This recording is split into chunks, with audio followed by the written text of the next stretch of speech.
You were called the Chosen One too. I've heard your story. An orphan marked by destiny, chosen before you could choose for yourself. They looked at you and saw prophecy. I was 9 when they said the same about me. They wanted a savior, not a person.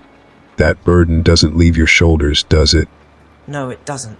They see the title, not the cost. I was supposed to be a symbol, not a boy trying to survive. Every scar, every loss, just fed their faith that I was destined for greatness. It never feels like a gift, more like a debt. Did your prophecy feel the same? It felt like a chain. The Jedi called it purpose, but they never asked what it did to me. I was told to serve, to be selfless, to obey. They wanted peace without understanding pain. I thought being chosen meant freedom. It was a prison built from expectations. Sounds familiar. Dumbledore trained me to believe sacrifice was the only way. Every step of the war felt like walking down a path he had already written. He was brilliant but manipulative. Your masters wanted peace, mine wanted hope. Both forgot we were human beings first. Did you ever trust your mentors completely? Trust is a luxury when your teachers fear what you might become. They called me powerful, then treated me like a threat. Obi-Wan was loyal, but the council, they saw prophecy before they saw person. They preached compassion but punished attachment. Hypocrisy wrapped in robes. Your Dumbledore sounds familiar. He meant well, but his secrets cost lives. He thought if I knew too much, I'd make the wrong choices. I wasn't supposed to understand the bigger picture, just play my part in it. It's strange. They prepare you for sacrifice, but never for living afterward. Did the Jedi ever teach you what came after peace? They never believed peace would end. They wanted eternal balance, no emotion, no chaos. But that isn't living. I wanted to love, to protect, to control my own fate. They called that selfish. When you take a boy from slavery and raise him in denial, don't be surprised when he reaches for power. Power's a tricky thing. I hated it. Everyone thought I wanted to lead. I didn't. I just wanted the killing to stop. Voldemort lived for control, for victory. I fought because I had to. You sound like him when you talk about power. Did you ever think you became what you were meant to destroy? Every day, the irony still burns. I believe the Jedi had become corrupt. I wanted to end their hypocrisy. In my anger, I became a darker version of what they already were. I slaughtered for peace. Tell me, Potter, how did you resist the temptation to destroy what hurt you?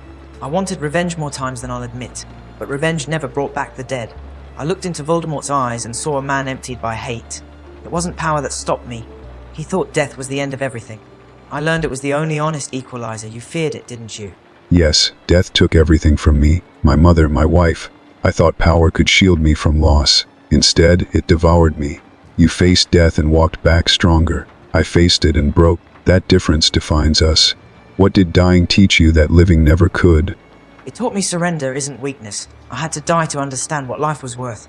Dumbledore once said the choices define us more than our abilities. For once he was right. I stopped chasing destiny the moment I accepted mortality.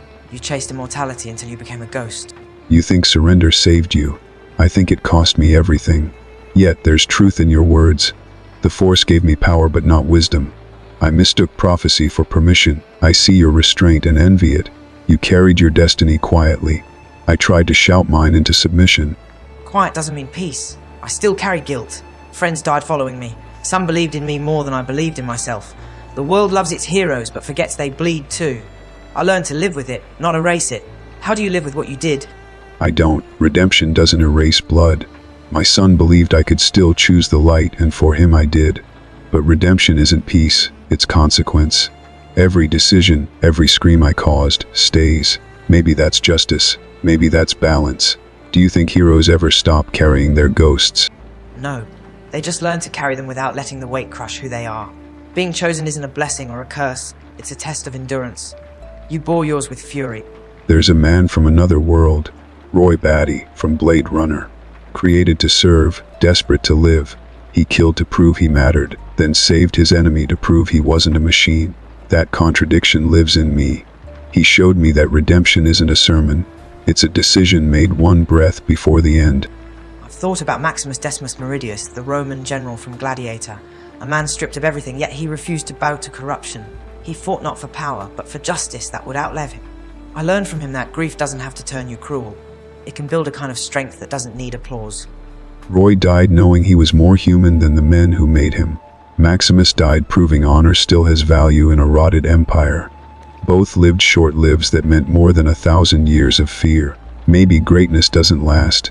It burns briefly and leaves light behind for others to follow. That's what being chosen really means, burning bright enough to leave something worth remembering. Roy had mercy, Maximus had integrity, you found peace, I found purpose. Prophecy wasn't the gift, survival was. Everything after that was just learning how to live with the light we didn't ask for.